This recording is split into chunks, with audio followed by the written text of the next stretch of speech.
a look. Hey, take a look.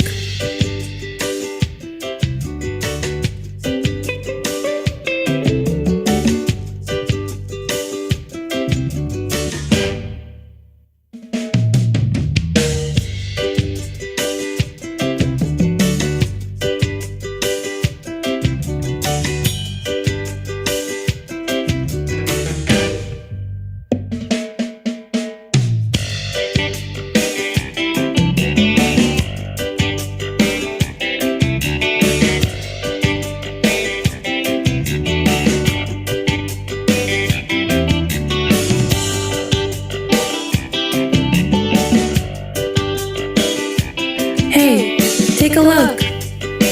Hey, take a look.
Yo, what's up? Grand rising, God bless you. What people do, the Lord has made. Let us be glad and rejoice in it. What it do? What it do?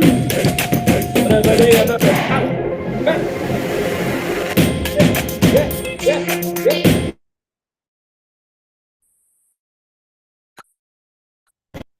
It's time to make it happen.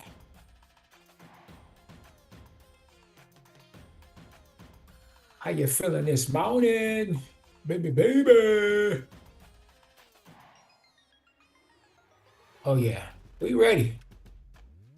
We ready.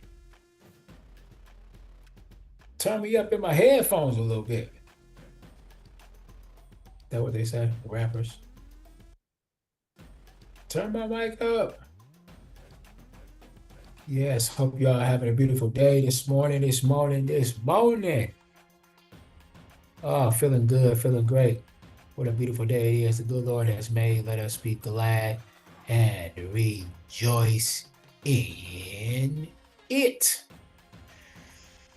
I slept good last night. I slept like a baby. I slept really good last night. I had a great night. First day of class for my future traders. We got started last night.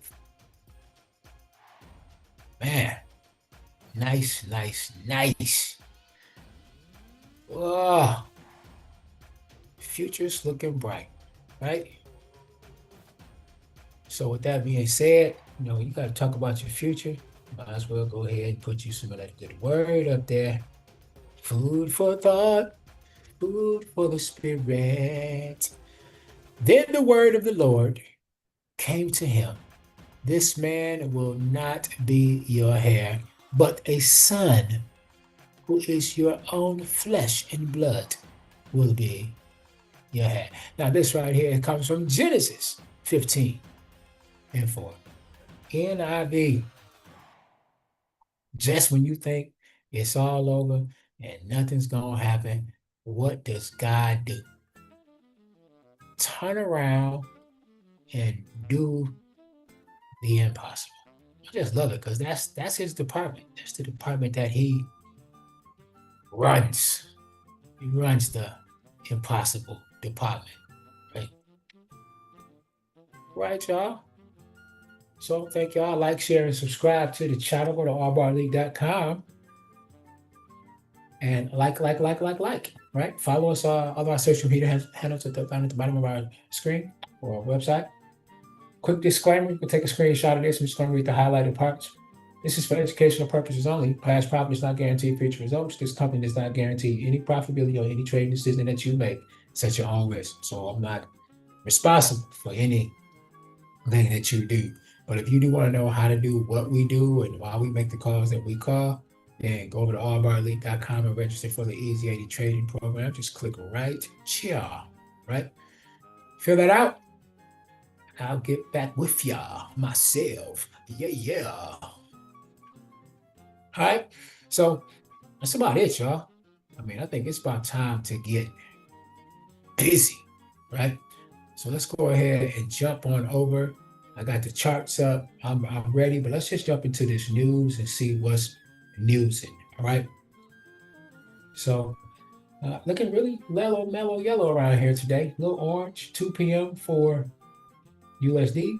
Has some red folders, rock, shock'em, sock'em, robots jumping off for USD this morning. Be very interested to see what happened in the market with that. You know what I'm saying? Like, what did it do? Was it crazy? It seemed like it should have been crazy, but I don't think too much happened. All right, then 50 nothing, 60 nothing. Down here, 2 hours, red orange folder. 6 hours more orange folders for USD, and then NZD and AUD are going to have orange folders in about a little over 8 hours. And that's it, right? So nothing really crazy today. The red folders came and did what they was going to do, and that's it. So we can take it easy. Markets may not be moving that fast today, but let's see what we can get, right? Let's talk about yesterday for a minute. Yesterday, entry TP smash. This thing just came a couple of times down here and just represented, right? It's like if you didn't get the TP the first time, I'll come back and do it again. Pow. And then same thing with our other trade for GU. GU just dropped. I mean, just but that was the kiss that them give me. You know what I mean, boy? Right? So right there, just and then pulled back up funky, and then nah. So that was it, right? That was nice. You say, woo, woo, woo, woo, woo.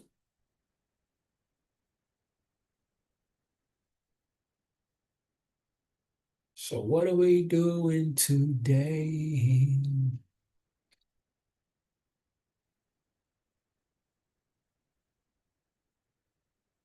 What are we doing right now? All right. That's enough of the free concerts. All right, so you want to look at Eurocast some more? Look at Eurocast some. Okay. I do like EJ Grand Rising, Tanya Grand Rising. I don't know what we're gonna watch this morning as far as this health stuff goes. I really haven't looked at anything, but I've been getting some good feedback from that. Trying to get all healthy. And I tell you, the one we was watching yesterday, the wife and I was just like, yep. Because we stop eating that regular bread. We only eat sourdough bread. If you want to be tripped out, take a couple slices of bread out of your loaf, or if you got those what like the kids call that's the booty bread. If you got that bread that look like my hand, where it's light on one side, dark on the other side, you don't eat that. Right? Just take some of that bread and put it in Ziploc bag, or just keep it in the bag that it came in, and just set it in the back of a cabinet and see how long it sits there and stays soft and doesn't mold. We've got bread that's been in our cabinet well over 3 to 4 months. No mold, no mildew, and yes, it is soft, scary soft. So you want to be careful with what you're putting in your body. You want to be careful.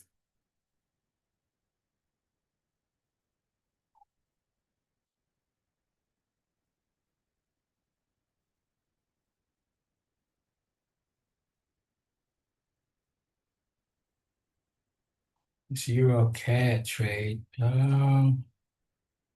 maybe able to, maybe able to, let me just double check. It's gonna maybe able to squeeze some out, but I don't want to force it, right?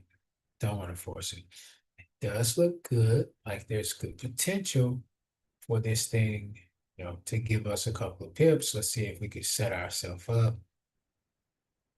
I think we should be able to set ourselves up for success. Um,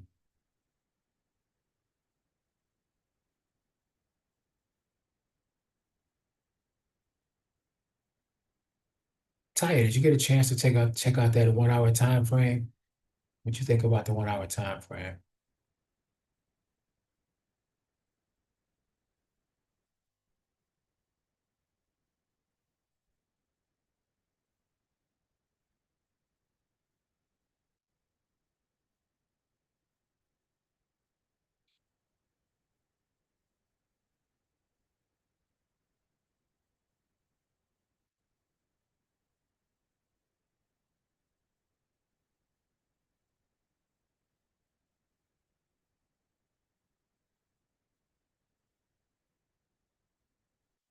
Gonna be a tightrope walk right here. See if we can get this in. I'm just gonna try to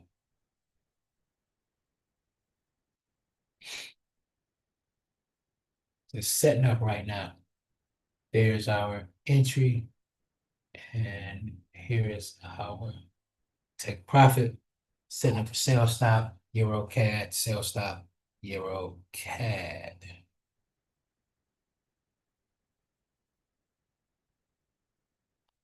If you can get it, better get it while you can. Right? My entry is going to be 1.61884. 1.61884. And then the TP is going to be 1.6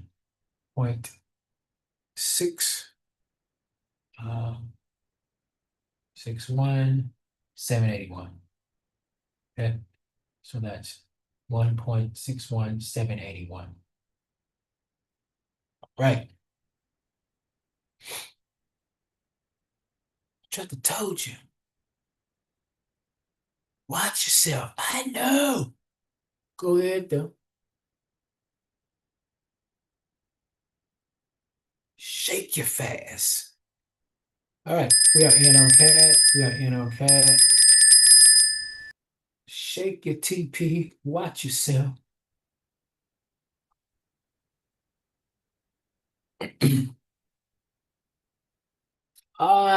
Slow internet. Oh man, slow internet. I don't like it. Okay.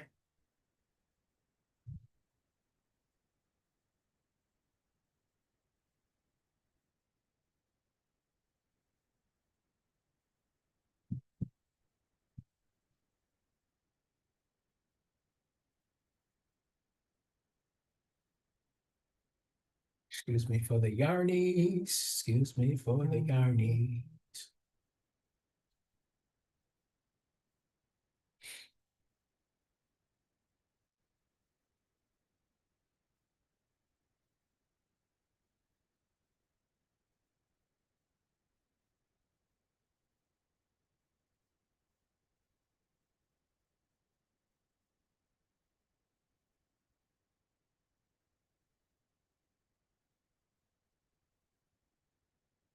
Got a couple more minutes before opening Bizzell.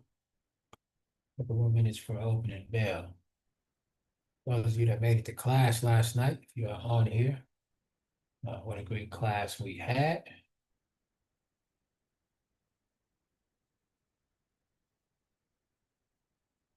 What y'all thinking about? Y'all think about doing GU again? Are y'all serious? I don't want to push it. I don't want to push it with GU.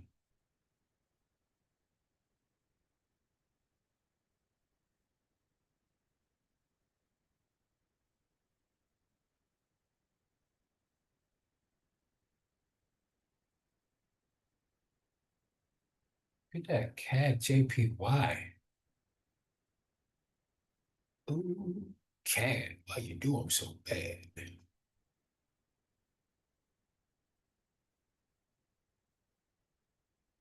Y'all see that?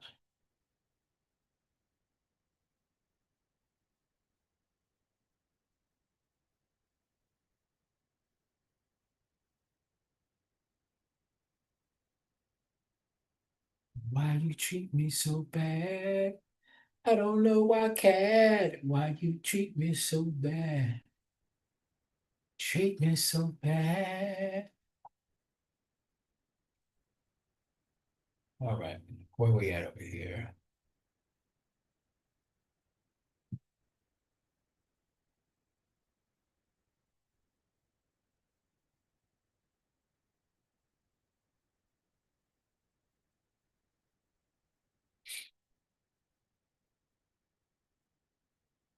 This thing is moving. Y'all see that? Oh, wait. What was that? What was that drop? Just see that.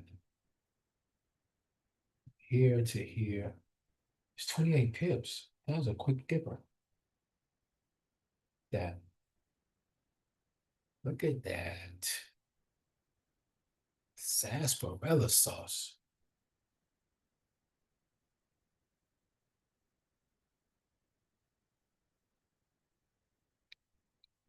So it looks like it's jumping off a trampoline. Take a look at it. So if that's the case, I will look for this trampoline and then, right,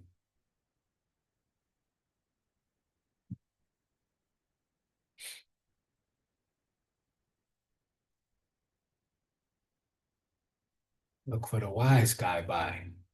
Hear me?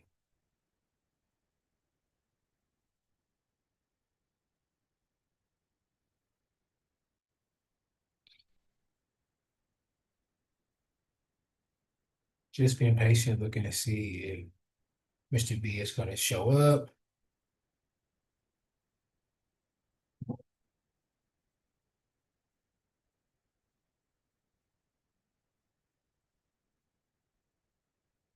TJ has the same thing going on. NJ still have the same thing. EU trying to stay true.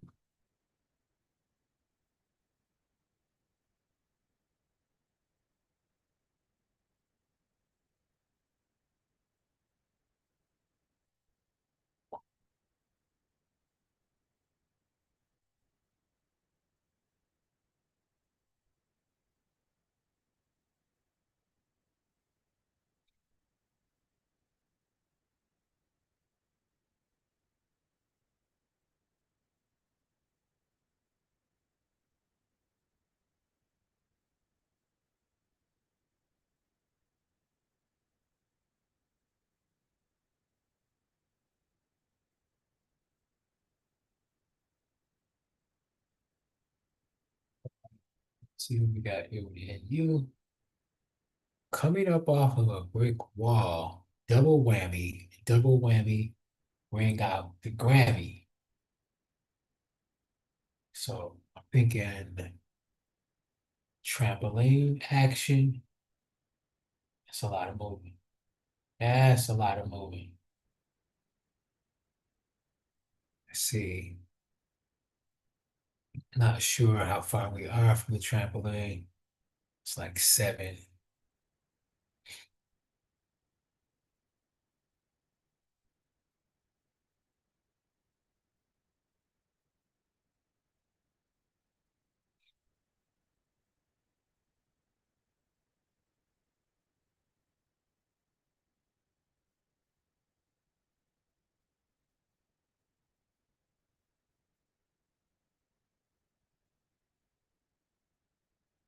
DJ, bring that beat back.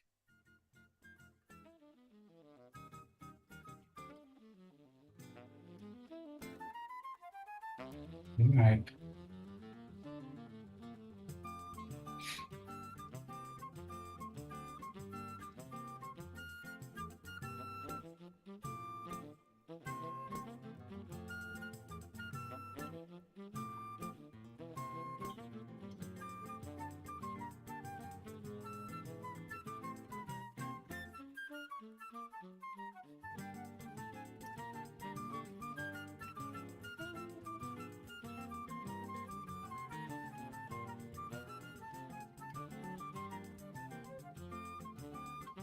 She's coming, y'all. She is coming.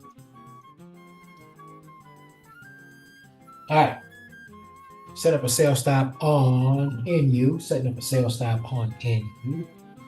And the UN. She's coming, but no, we're gonna get that one. Wait for a callback. Well, my entry is 0.577 75. 0.77. 0.57775 is my entry. My TP is 0.57665. That is 0.57665.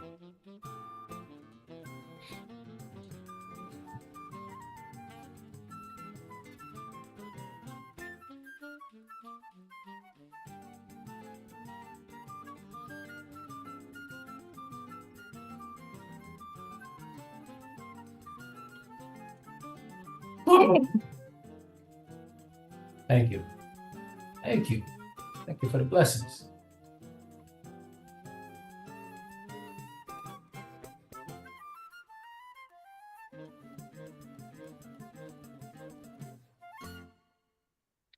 All right, so we're set.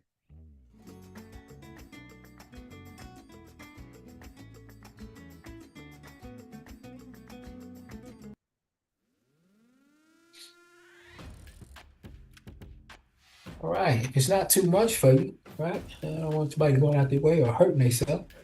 You drop a thumb on me, give me a like, be cool. I'm gonna help the channel out. Channel needs your help. Thank you. Got one of them, right? Thank you.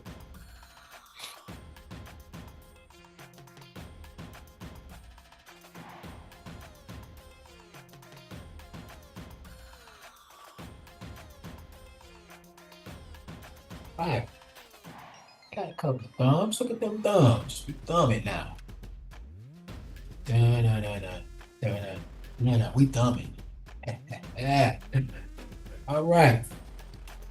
So now we've set the bait. We sit back and wait.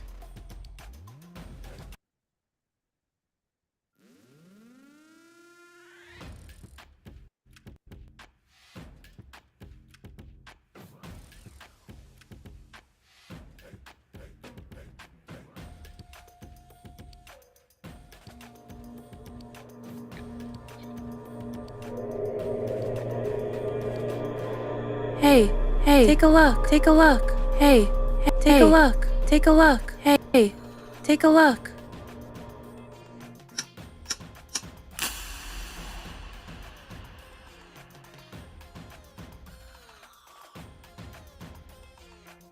I know what I want to play. Yeah, let's do this. Worldwide, we're looking at approximately 350 million people with diabetes.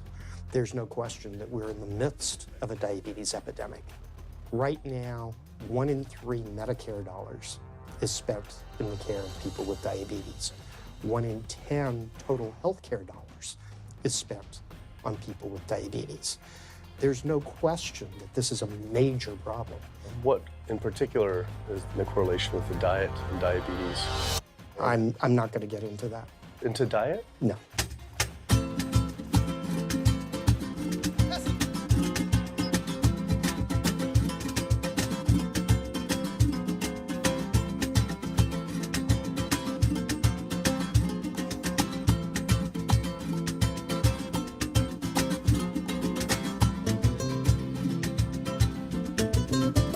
My name's Kip. I'm a filmmaker from San Francisco and I have a confession to make. I'm a recovering hypochondriac. Like so many of us, I have a family history of diabetes, heart disease, and cancer. My dad had his first heart bypass at 49, his second at age 50. My grandpa died young from diabetes complications, and both my other grandpa and grandma died of cancer. I was always paranoid that I would also get one of these diseases. Like any good hypochondriac, WebMD Symptoms Checker was essentially my browser's homepage. Even in my teens, I took Metamucil every day and a daily aspirin. I read all the latest self-diagnosis books. I ate every multivitamin I could get my hands on, and I was obsessed with bodily functions. I followed all the large health organizations' recommendations for preventing disease. I exercise regularly, don't smoke, don't drink soda, get enough sleep, reduce stress, and grew up eating what I thought was a healthy diet. Until World Health Organization this morning has classified processed meat such as bacon and sausage as carcinogenic, directly involved in causing cancer in humans. Processed meat is clearly linked to an increase in cancer. Hot dogs or bacon could be just as dangerous as smoking cigarettes. the World Health Organization had looked at over 800 studies from 10 different countries, finding a direct link to consuming processed meat and cancer. Just one serving of deli meats daily increases your risks of colorectal cancer by 18%. I had no idea that what we ate affected cancer rates, but I never felt like I had eaten a lot of processed meats until I realized that processed meat includes hot dogs, bacon, sausage, salami, ham, pepperoni, cold cuts, and deli slices, basically everything I grew up eating. The World Health Organization classifies processed meat as a Group 1 carcinogen, the same group as cigarettes, asbestos, and plutonium, and classifies red meat as a Group 2 carcinogen. Was this like I had essentially been smoking my entire childhood? If processed meats are labeled the same as cigarettes, how is it even legal for kids to be eating this way? I thought this was new information, but many of these studies have been around for 50 years. I couldn't believe I'd been eating processed meats virtually my entire life and was just now finding out how dangerous they are. Why hadn't I been hearing about it from the American Cancer Society, the largest cancer group in the nation? When I went on their website, I was shocked to see that none of this information was featured on their homepage. But even more shocking, on their Eat Healthy page, they actually encouraged eating Group 1 carcinogenic foods like processed turkey and canned meats. This is after the World Health Organization reviewed over 800 studies definitively linking processed meat to cancer. Thank you for calling your American Cancer Society. My name is Sam. I'm a cancer information specialist. How may I help you today? Hi, I was calling because I was wondering why you all recommend people to eat processed meat on your website, which the World Health Organization has classified as a Group 1 carcinogen, which is in the same class as tobacco smoking, asbestos, and plutonium. This would be like a lung association having a how to roll your own cigarette section on their website. It's kind of the same thing. But let me just place you on a brief hold because He wasn't able to answer my questions and said someone would get back with me. I had always been concerned about cancer because both my grandma and grandpa died of cancer.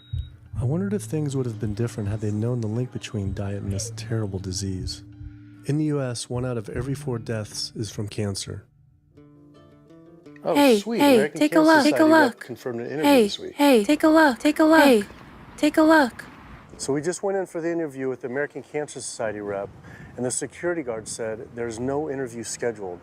So I went into my phone, and it turns out last night After I told her that the interview is going to be about the correlation between diet and cancer, she said she could no longer do the interview. After repeated emails asking why she was declining my interview to simply talk about diet and cancer, she stopped responding altogether. Why would an American Cancer Society rep not want to talk about this? I was, however, able to connect with a growing movement of doctors who are willing to talk about the link between the standard American diet and disease. And it goes beyond just cancer. I took my old trusty van, Super Blue, once again out on the road. 2/3 are obese, and we have an epidemic cascade of debilitating disease that's overcoming the country. There's no way we can sustain the current style of care with the epidemic that we're creating with our diet and lifestyle choices. The diabetes, the arthritis, the heart disease, the dementia, the obesity, the cancers are affecting about 70% of deaths. All the data is that those 70% of deaths and morbidity are largely lifestyle related and preventable. Most kids by age 10 in the U.S. already have fatty streaks in their arteries, the first stage of atherosclerosis leading to heart attacks, strokes. Here in American medicine, we operate from the disease model. We are in the business of treating sick people. We are not in the business of trying to prevent people from becoming sick. When you look at chronic disease risk, all the things that we walk around worrying about, actually dietary choices trump smoking when it comes to those risks. If I could deliver one message to the researchers who are looking for the cause of diabetes and the cause of clogged arteries and the cause of high blood pressure and the cause of obesity, I would tell them the answer's in 3 words. It's the food. It's what Americans are eating. Today, with 2/3 of Americans being overweight, clearly there's a food issue. In the next 25 years, 1 out of every 3 Americans will have diabetes. My name's Michael Abdallah.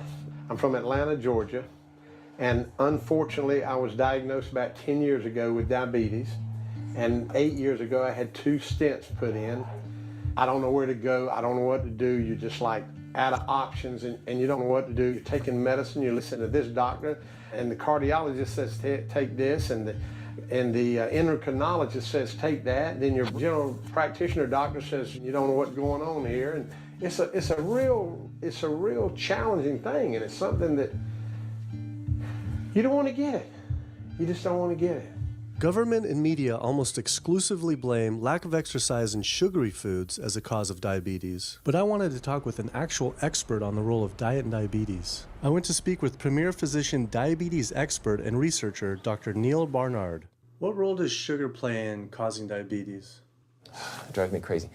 Diabetes is not and never was caused by eating a high carbohydrate diet, and it's not caused by eating sugar. The cause of diabetes is a diet that builds up the amount of fat into the blood. I'm talking about a typical meat-based, animal-based diet. You can look into the muscle cells of the human body and you find that they're building up tiny particles of fat that's causing insulin resistance. What that means is the sugar that is naturally from the foods that you're eating can't get into the cells where it belongs. It builds up in the blood, and that's diabetes. I had never heard that meat was associated with causing diabetes. We had always been told that sugar or obesity caused it. Renowned weight loss bariatric surgeon Dr. Garth Davis, though, agreed. Everyone thinks that you get diabetic because of carbs. They did a huge study in that EPIC study, 500,000 people. Carbs consumption was inversely related. Take a look. In other words, the more carbs someone ate, the less diabetes they had. Take a look. But meat was strongly correlated. Get that aha moment. The starches, the carbs are good for you.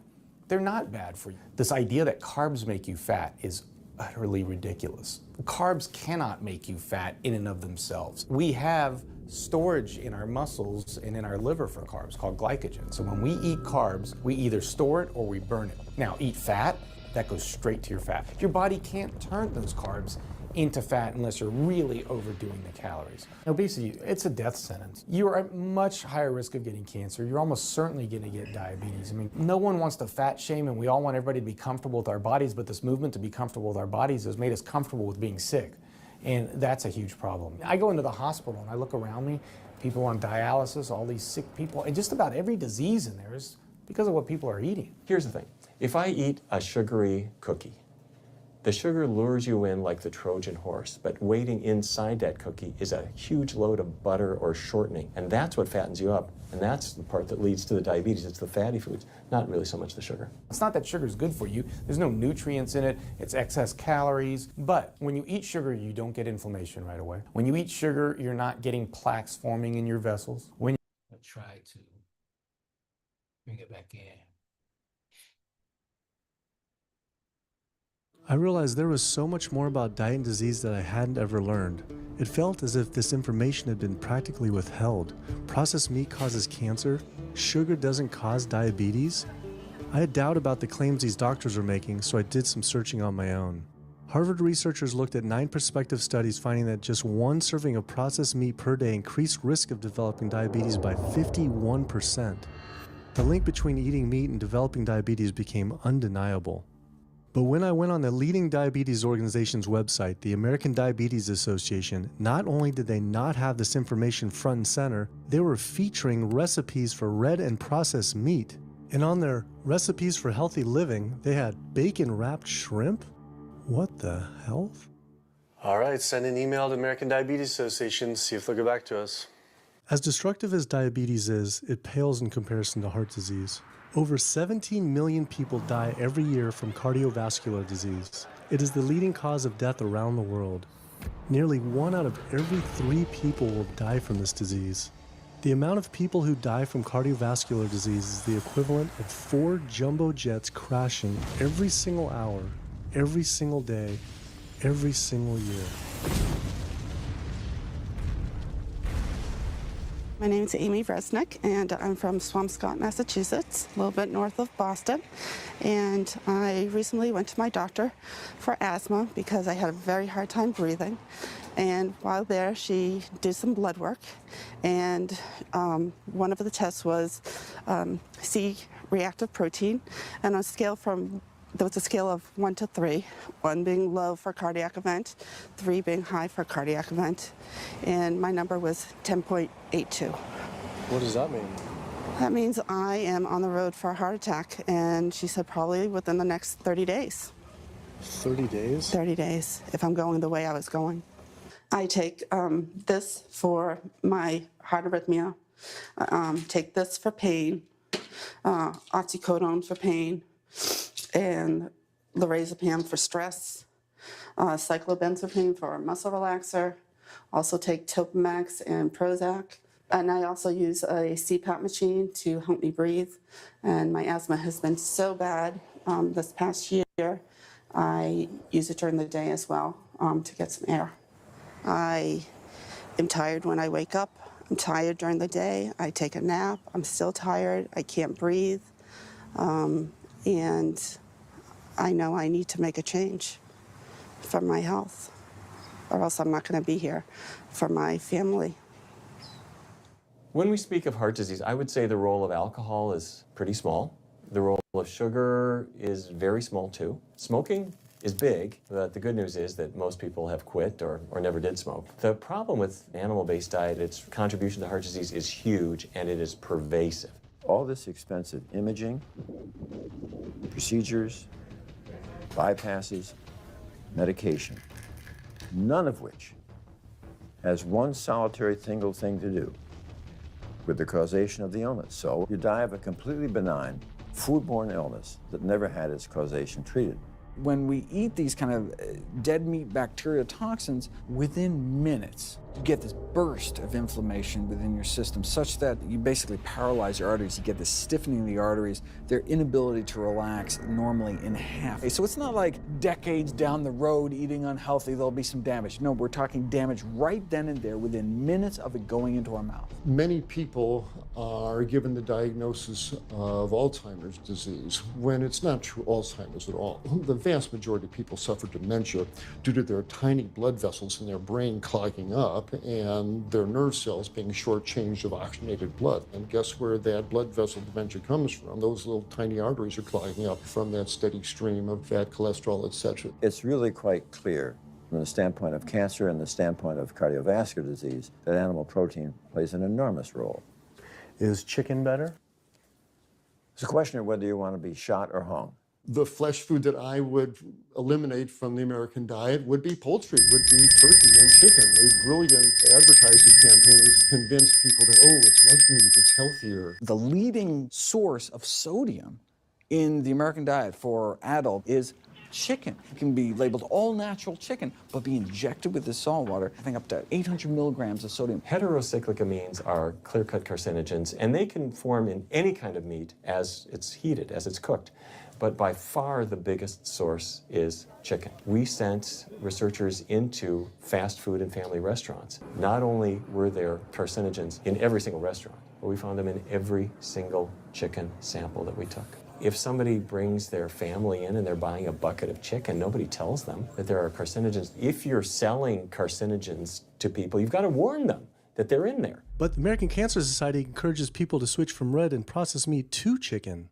Why would the American Cancer Society tell people to switch from eating one carcinogenic food to another when a Harvard University study showed that men with prostate cancer who eat large amounts of chicken increase their risk of the disease progressing 4 times? The #1 dietary source in America of cholesterol is chicken because of the volume of chicken. You know, chicken's become grilled chicken and organic chicken. It's machismo, but it has nearly as much cholesterol per gram as red beef. So just on sheer volume, it's the #1 source. Yeah, eggs being close behind. I never really thought about eggs much. I just thought of them as a standard part of a healthy diet. But then I found a study suggesting that eating just 1 egg a day can be as bad as smoking 5 cigarettes per day for life expectancy. The yolk of a hen's egg is the most concentrated glom of saturated fat and cholesterol. It is made to run a baby chicken for 21 days with no outside energy. It is pure fat and cholesterol. And when we put that into our bloodstream, it coats our red blood cells. Our blood gets thicker and more viscous. It changes our hormone levels. It raises our cholesterol levels. There's nothing healthy about eating the yolk of the egg. But I thought cholesterol and saturated fat wasn't an issue anymore. You know, these saturated fat studies that have come out trying to vindicate saturated fat, this is a campaign by the dairy industry, right? #1 source of saturated fat is dairy. It's not meat. 2008, the global dairy industry got together at a meeting and explicitly, read their agenda, was to neutralize the negative impact of milk fat by regulators and medical professionals, unquote. So what did? They funded studies. The main study that started the whole saturated fat media craze was funded by the National Dairy Council.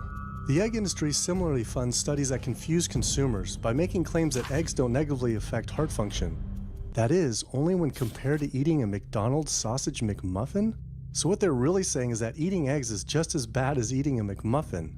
When you eat foods like beef or steak or a processed meat, a hot dog, you're not just getting saturated fat. You're also getting other additional toxins that are in that food. There's heme iron, carcinogens, processing chemicals. This is all a lot more complicated than just looking at saturated fat. You know, the strategy is not on making their products any safer. The strategy is to just try to confuse the public, to introduce doubt. You know, there's a famous tobacco industry memo. It's called "Doubt is Our Product." That's all they had to do. They didn't have to convince Americans that smoking was healthy, right? They just had to introduce doubt. Then they would win. If there's just enough controversy, people kind of throw up their hands, I don't know what to eat. Confusion is their game. I really don't think people thought what they ate led to heart disease. They think, oh, it's genetic, my parents had it. And I don't think people really think that what they ate led to diabetes. I think, oh, my parents had it, I was gonna get it. And certainly cancer, they don't think that way. People have bad lifestyles that they've inherited environmentally. They've been exposed to a certain way of eating and living that they've carried on into their adulthood, passed on to their children. That is why they go on to develop the same diseases that their parents and grandparents may have had before them. But it is not inevitable. Even if you have a genetic predisposition, doesn't mean it's going to necessarily manifest. And what determines whether it manifests or not may be those epigenetic variables, the things that you can control, the environmental factors, the dietary factors, the lifestyle factors. So we can actually change the expression of genes, tumor-suppressing genes, tumor-activating genes, by what we eat, what we put into our body. So, you know, even if you've been dealt a bad genetic deck, you can still reshuffle it with diet. I had always thought that I would develop heart disease at a young age because both my dad and grandpa had heart attacks. I was taught that they were genetic, but their heart attacks probably had less to do with genes and more to do with their diets high in meat. That's why when I went on the American Heart Association's Heart Healthy Recipes page, I could not believe they had an entire section on beef recipes. This was just like the American Cancer Society encouraging eating Group 1 carcinogens on their site. Meatloaf, pork loin, steak on your recipe list? Are you kidding me? It's like this menu is trying to give people heart attacks. At your website, we noticed heart-healthy recipes, and we were kind of bewildered by why there's a bunch of recipes on, a whole section on beef recipes, and there's also a section on egg recipes when there's such a strong link between beef, red meat, and heart disease. God bless. What's going on, everybody? I honestly don't know because I don't do that, I guess. That's not what I do. Another organization rep that wasn't able to answer my questions, but he said that he'd have someone get in touch shortly.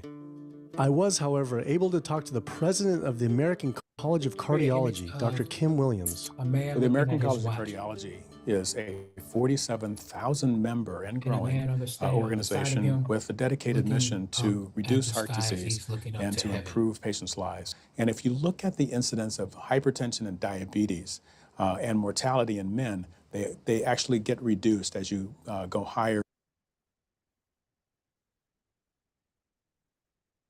and higher in terms of how much you restrict animal products. What about fish? So fish is a little different. You've got the 4 worries, which is PCBs, mercury, saturated fat, and cholesterol. And the cholesterol is all over the place. You can hit tuna in water, that'll be almost less than a glass of milk, to salmon or tilapia, which is higher than a pork chop. If you look objectively at fish, what you find is they've become essentially mercury sponges. And that's why in many parts of the country they warn you, don't have more than so many of these fish a week because it's getting too much mercury can kill you. Fish are eaten by bigger fish who are eaten by bigger fish, and these pesticides and herbicides bioaccumulate in the fish flesh. And these big fish, including the salmon, which people think is the healthiest fish, truth is the amount of pesticides and herbicides in the flesh of these fish are shocking, and they have estrogenic and cancer-promoting properties in them. They'll say, well, but don't sardines have less concentration of toxic waste product than other ones?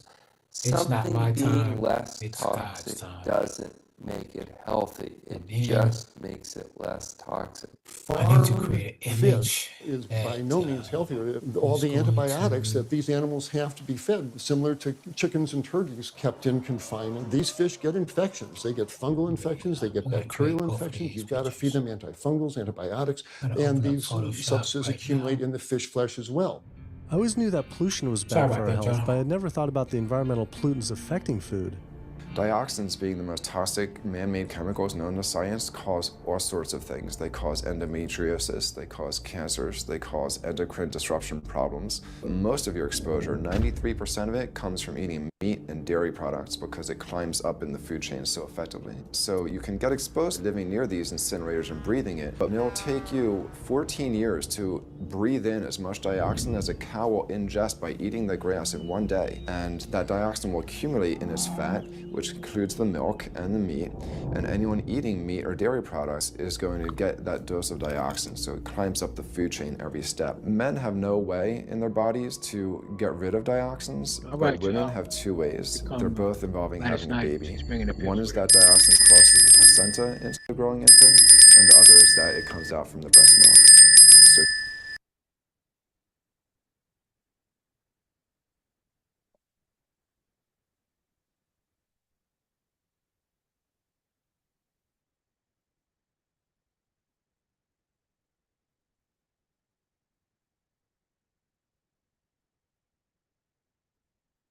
Right. I wasn't really trying to talk to y'all. I was talking out loud to myself. So sorry about that for disturbing the show. Appreciate it. Appreciate it, D. Okay, we just got a TP on NZD USD. TP on NZD USD. Cool. All right.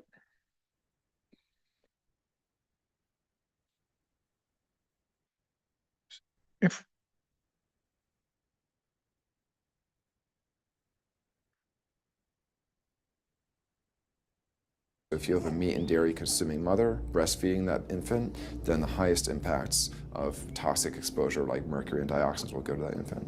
Pregnant women are told, oh, certain types of fish should be avoided. But what about all these other animal products which are introducing, imagine as the fetus is developing, introducing these very harmful toxins which create reproductive abnormalities, developmental problems, and hormonal issues right as the child is developing, the most critical stage of development. It does make you worry when people say, don't you want to have a little bit of milk because you're pregnant? Don't you want to have some fish because you're pregnant? Who do you think is going to get the chemicals that are in that? All these environmental toxins and toxins from the feed that they're being fed accumulate in their tissues and are released into the mother and unfortunately to the child when you eat these products when you're pregnant. So this includes antibiotics, hormones, steroids in animal feed. Commercial animals are largely fed GMO corn and soy, which are very laden in pesticides. PCBs have been banned since the 70s, but they persist in the environment.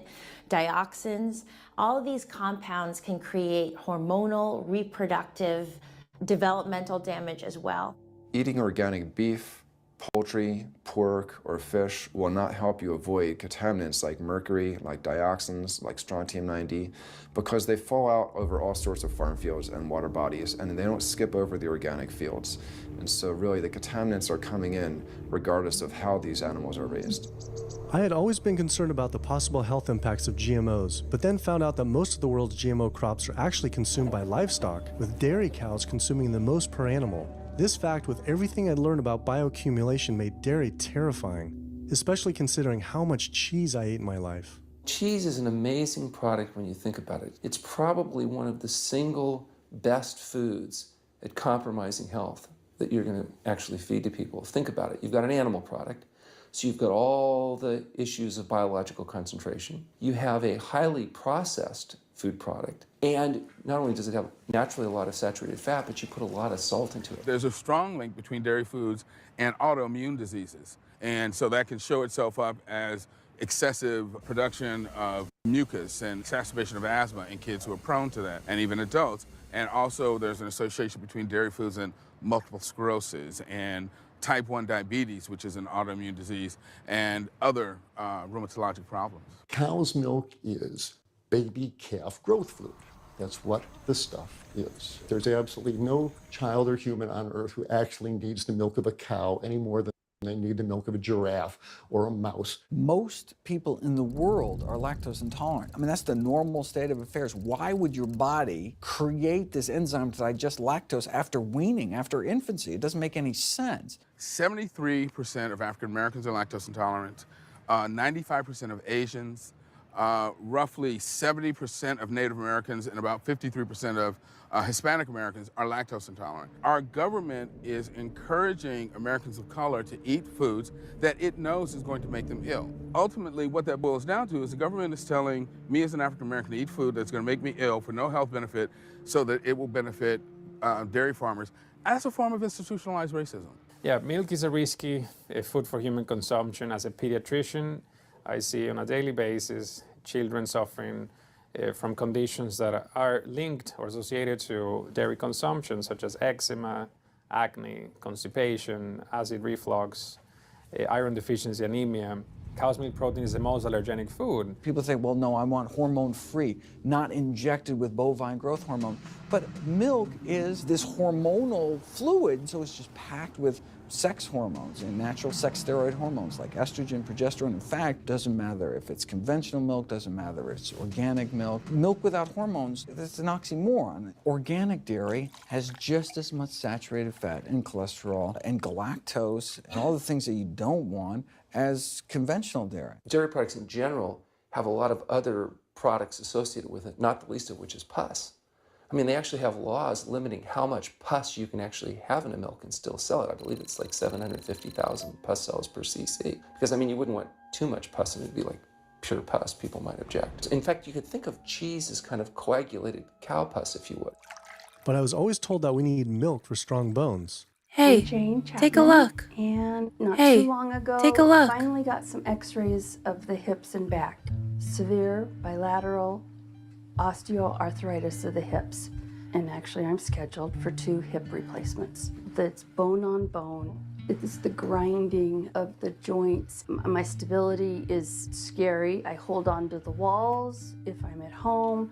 I've been told to use a walker. I'm only 61. This is not how you're supposed to live when you're this old. I have a really hard time believing that that's all that's left. Researchers have studied bone development in kids and whether they get stress fractures and that kind of thing. And the kids who drink the most milk have zero protection. Milk does not build strong bones. Harvard researchers have looked at a large group of older women. Over an 18-year period, the milk drinkers had zero protection from fractures. So this old notion that somehow milk is going to build strong bones or protect your bones later in life, it's a myth. People that drink milk have higher rates of hip fractures, have more cancer, and live shorter lives. It turns out that countries with the highest dairy consumption also have the highest rates of osteoporosis, so clearly drinking more milk doesn't protect your bones. Doing more research, I found that dairy was linked to many different types of cancer as well. Just like many of us, I thought that the majority of cancer was due to genes, but only 5 to 10% of cancer is actually genetic. Any cancer is caused by a DNA mutation, but that's not enough. So that can cause that first cancer cell, but one cancer cell never killed anyone. 2 cancer cells never killed anyone. But 1 billion cancer cells, now we're running into problems. So we need to reduce the growth factors in our body, like IGF-1. Insulin-like growth factor 1 is this cancer-promoting growth hormone involved in every stage of cancer cell growth and spread and metastases. Any animal protein boosts the level of IGF-1. Dairy products increases your risk for various forms of cancer, especially those related to your hormones. So breast cancer, prostate cancer, ovarian cancer. So this is not a product, even in its most pure state, you want to be consuming because it does come with risk. I found out that dairy can increase a man's chance of getting prostate cancer by 34%. And for women who've had breast cancer, just 1 serving of whole dairy a day can increase their chance of dying from the disease 49%, and dying from anything 64%.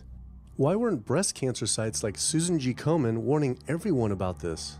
For calling Susan G. Komen, this is Jocelyn. How may I help you? So we're wondering why you don't have a huge warning about the dangers of consuming dairy on your website when there's a direct link to breast cancer.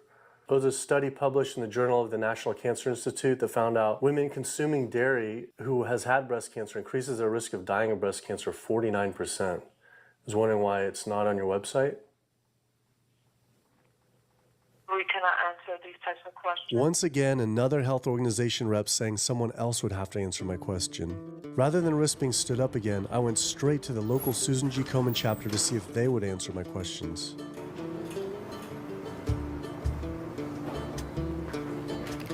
They didn't want to answer my questions in person either, and told us to stop filming, but promised they would connect me to the national office directly. Susan G. Komen's Pink Ribbon campaign had done a lot to raise awareness for breast cancer, although it was confusing to see pink ribbons on dairy yogurt containers. Breast cancer can be prevented with a healthy diet and lifestyle, but we're not. We're talking about pink ribbons and putting all the money into research for the cure. I, for one, know that I would want my daughter, my mother, me, I want to focus on not getting to that point, and that's where I would like to see more energy and effort put. I had been a hardcore cheeseaholic virtually my entire life, despite the risks, but like so many others, I seem to have been addicted to it. It turns out that the casein protein, that's the main protein in dairy products, and particularly in cheese. It breaks apart in the human digestion to create what are called casomorphins, casein-derived, morphine-like compounds that go to the brain, and they attach to the very same receptor that heroin attaches to. Don't get me wrong, they're not as strong as that, but they are strong enough to make you come back again and again and again, despite the fact that you're gaining weight, you're more unhealthy than you've ever been, but that cheese just calls out to people. Casomorphin may play a role in SIDS, and sudden infant death syndrome, may play a role in autism. This is one of the reasons why we don't want infants drinking milk from cows. Human breast milk has 2.7 grams of casein per liter, compared to 26 grams per liter for cow's milk. That's practically 10 times more. No wonder it's so addictive. This talk about addiction made me think about all the drugs animals are fed. I went to the headquarters of the Center for Food and Safety, the nation's leading FDA government watchdog group, to see how concerned we need to be about drugs in our food. So that we know of, there are at least 450 different drugs that are administered to animals, either alone or in combination. These drugs are given to animals for a variety of reasons, very, very few of which are actually beneficial to consumer health. We've got drug companies that work real hard to make sure they can sell lots of drugs to people raising cows, pigs, and chickens. The pharmaceutical industry sells 80% of all the antibiotics that it makes in the United States to animal agriculture. Antibiotic residues are found in meat, other antimicrobials are found in meat, there has been ractopamine found in meat, there's been hormones found in meat. So right there you're talking about 4 different drugs. It could be, in the same piece of meat. The pharmaceutical company is supposed to show the safety of animal drugs. They're not really testing to see what the impacts of these drugs are on humans. They're really looking to see what the impacts of these drugs are on animals. When we try to get information on some of the health studies and the Wow. I mean, it's just, this is so deep, y'all. I've seen this. This is actually a documentary. I could share this with you if you guys would like the link to see the rest of this, but of course we'll run out of time. But it's a setup. So look out for setup. You know what I'm saying? Well, we got a TP and now we're looking at a pullback. So thankful for that pullback. And before we get out of here, I just would like to, get into this word before getting up out of here. I just want to say, we talk about Genesis 15:4 NIV. This is when God had promised Abraham that, he would have a baby, him and Sarah. And when God promised Abraham that Sarah would have a son, Sarah was way past the age of having a child. I think she was like 100 something. You know what I mean? So year after year had went by and no baby. They decided that God needed some help. Sarah was like, "I'm gonna help you out, God. You don't know what you're doing. Let me show you how to do this, son." So she gave Abraham her maid. Right? Imagine she's like, "Yo, I want you to, here, you can have her and get her knocked up real good and enjoy her." And what? Hey, take a look. Take a Abraham look. didn't Hey, question take it. a He look. was like, Take a "Thank look. you, Hagar. Hey, I'll be take a right look. back." You know what I'm saying? So to sleep Hey, take a look. with the maid is crazy. But he did it, and they had a son. They had a son. And he was according to Sarah, he was the promised child. Then, when you do things your way and not God's way, you can't expect for it to be perfect and work out, right? So what happened? Sarah got mad at Hagar. She got mad at Abraham. Hagar despited her, and Abraham, he got frustrated. Like, what are you supposed to do? You told me to do this, and now I do it. Now you mad at me. But what was really bad is that Hagar was treated really bad by Sarah because of the baby. Okay. So Sarah, after being mistreated so bad, Hagar, she just said, I'm out of here. And she decided to run off into the desert. And it's just, trying to do things your way instead of doing things God's way. You would think that, after all of this, that God would probably be like, Abraham, you blew it.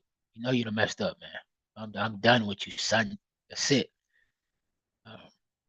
You two have messed up because Sarah said it. You went along with it, and you done messed up. But no, I'm not done with you. But in spite of all the mistakes that Abraham and Sarah had made, God said, Abraham, I still have your promise stored up. I still got you. I still have a baby for you. Against all odds and everything that went wrong. Abraham was 100 years old, and Sarah had a baby boy, and they named him Isaac, the promised child. So it's not our time. It's not going to work out when we want it to. Just got to believe that God knows what He's doing, that He's in control. So let us pray on that.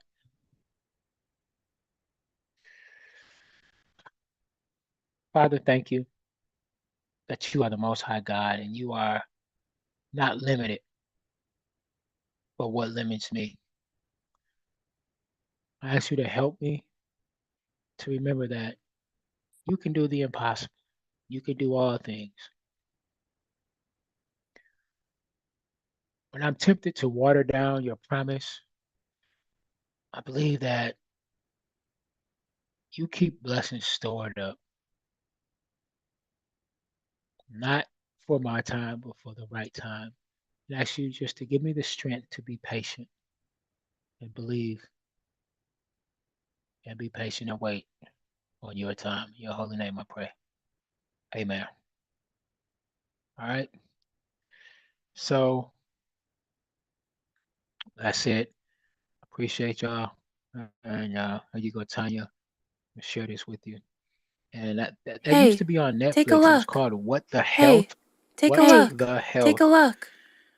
There's another good one too. I think it's Knives Over Forks or Forks Over Knives or something like that. Well, thank y'all for joining us. Thank y'all for being here. Appreciate it. Okay. Y'all have a great day. And I'll be seeing you around. All right. God bless.